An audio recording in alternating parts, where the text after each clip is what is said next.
আওয়ামী লীগের যে floating vote, গুপ্ত আওয়ামী লীগের ভোটগুলো রয়েছে সেগুলোকে দলে টানার জন্যই বিএনপি হাইকমান্ড থেকে এই সমস্ত টাইপ অফ পাগল এদেরকে রাস্তায় নামিয়ে দেওয়া হয়েছে, যাতে করে এই পুরনো যে চেতনার ঝুলি, সেই চেতনার বুলি আউড়িয়ে আউড়িয়ে এবং আওয়ামী বয়ানকে বারবার বলার মাধ্যমে গুপ্ত আওয়ামী লীগের যে ভোটগুলো রয়েছে সেগুলো দলে টানার জন্য তারা এগুলো করতেছে।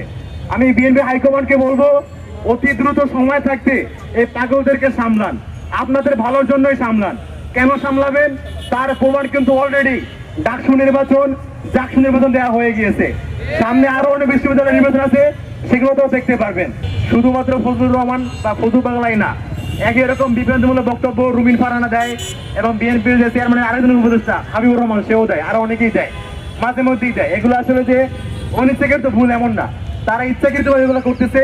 কারণ হচ্ছে আওয়ামী লীগের ফ্লোটিং ভোট, আওয়ামী লীগের যে ফ্লোটিং ভোট, গুপ্ত আওয়ামী লীগের ভোটগুলো রয়েছে সেগুলোকে দলে টানার জন্যই বিএনপি হাইকমান্ড থেকে এই সমস্ত টাইপ অফ পাগল এদেরকে রাস্তায় নামিয়ে দেওয়া হয়েছে, যাতে করে এই পুরনো যে চেতনার ঝুলি, সেই চেতনার বুলি আউড়িয়ে আউড়িয়ে এবং আওয়ামী বয়ানকে বারবার বলার মাধ্যমে গুপ্ত আওয়ামী লীগের যে ভোটগুলো রয়েছে সেগুলো দলে টানার জন্য তারা এগুলো করতেছে।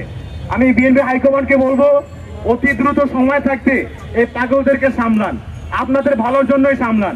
কেন সামলাবেন তার প্রমাণ কিন্তু অলরেডি ডাকসু নির্বাচন, জাকসু নির্বাচন দেওয়া হয়ে গিয়েছে। সামনে আরো অনেক বিশ্ববিদ্যালয়ের নির্বাচন আছে, সেগুলো তো দেখতে পারবেন। বলেছে, আমার কাছে মনে হয় এটি আসলে যারা মাদ্রাসা শিক্ষার্থী রয়েছে তাদের কাছে দুঃখ পাওয়ার কিছু নেই, বরঞ্চ ক্রেডিট আছে। এখানে মাদ্রাসা শিক্ষার্থীরা তাদের যোগ্যতার ছাপ স্বাক্ষর রেখে এখানে এসেছে, সুতরাং দুঃখ পাওয়ার কিছু নাই। মাদ্রাসা শিক্ষার্থীরা যোগ্য, এটাই প্রমাণ হয়েছে। দ্বিতীয় কথা হচ্ছে, এই ফজলুর রহমানকে মানুষ বলে ফজু পাগলা, কিন্তু এই ফজলুর রহমানকে ফজু পাগলা বলে বলে আমরা তার অপরাধকে লঘু করে দেখাচ্ছি। তার যে অপরাধমূলক কার্যক্রম বক্তব্য, বিভ্রান্তিমূলক বক্তব্য, সেটাকে বারবার আমরা লঘু করে দেখাচ্ছি। কত অত্যন্ত পরিষ্কার, আগের মতো ওই পেশি শক্তি দিয়ে রাজনীতি করবেন, এগুলোর দিন শেষ। মানুষের পাস বুঝুন, শিক্ষার্থীদের পাস বুঝুন, সে অনুযায়ী রাজনীতি করুন। যত দ্রুত এগুলো বুঝতে পারবেন তত আপনাদের মঙ্গল। আর যদি না বুঝেন, ভবিষ্যতে ভরাডুবি খাওয়ার জন্য প্রস্তুত থাকেন। ধন্যবাদ। ফজলুর রহমান মাদ্রাসা শিক্ষার্থীদের এজেন্সিকে নাই করে দেয়, সে মূলত তার ভিতরে পোষা, ভিতরে চাষাবাদ করা সেই ইসলাম বিদ্বেষের বহিঃপ্রকাশ ঘটায়। সেই ইসলাম বিদ্বেষের কবর আমরা 24শে জুলাইয়ে চিরতরে আমরা কবর রচনা করেছি। সংগ্রামী ভাই এবং বন্ধুগণ, ফজলুর রহমান যখন এই ধরনের মন্তব্য দেয়, তখন সে মূলত জুলাই আন্দোলনের স্টালিনগ্রাদ যাত্রাবাড়িকে সে অবমাননা করে, অপমান করে। আমরা দেখেছি এই বাংলাদেশের আজাদির আন্দোলনে, এই বাংলাদেশের এই অঞ্চলের সকল ধরনের, সকল গণতান্ত্রিক এবং সকল যৌক্তিক আন্দোলনে এই দেশের ইসলাম প্রিয় মাদ্রাসার ছাত্রদের বিশাল ভূমিকার কথা আপনারা জানবেন। বিএনপির এই নেতৃস্থানীয় পর্যায়ে থেকে যখন একের পর এক এই ধরনের মন্তব্য আসে, তখন আমরা শঙ্কিত হই। আমরা কি সেই আগের বাংলাদেশে ফিরে যাচ্ছি? আশা করি বিএনপি তার অবস্থান তুলে ধরবে।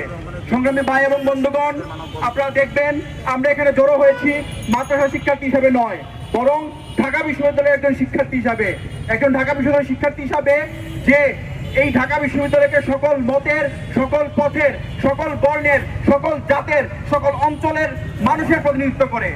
সংগ্রামী ভাই এবং বন্ধুগণ, আমরা দেখেছি গত কয়েকদিন আগেই ঢাকা বিশ্ববিদ্যালয় কেন্দ্রীয় ছাত্র সংসদ এবং একটি ফ্রি এবং ফেয়ার ইলেকশনের মাধ্যমে নির্বাচিত হয়েছে।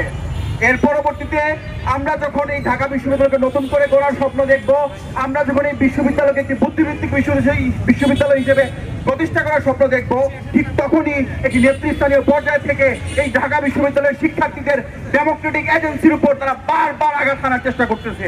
আমরা দেখেছি তার ঢাকা বিশ্ববিদ্যালয়ের শিক্ষার্থীদের ভোটাধিকারকে তার নাই করে দেওয়ার চেষ্টা করতেছে।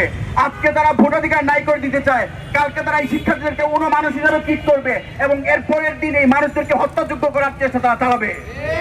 আমরা পরিষ্কার করে বলতে চাই, হাসিনাও ঠিক একই কাজ করেছিল।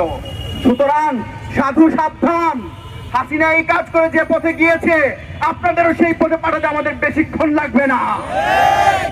সংগ্রামী ভাই এবং বন্ধুগণ, আমরা চাই একটি সাম্যের বাংলাদেশ, একটি সাম্যের ঢাকা বিশ্ববিদ্যালয়, যে ঢাকা বিশ্ববিদ্যালয়ে পড়ে বাংলাদেশের প্রতিনিধিত্ব করে সকল অঞ্চলের, সকল মতের, সকল পথের, সকল ধর্মের, সকল ব্যাকগ্রাউন্ডের মানুষের প্রতিনিধিত্ব করে।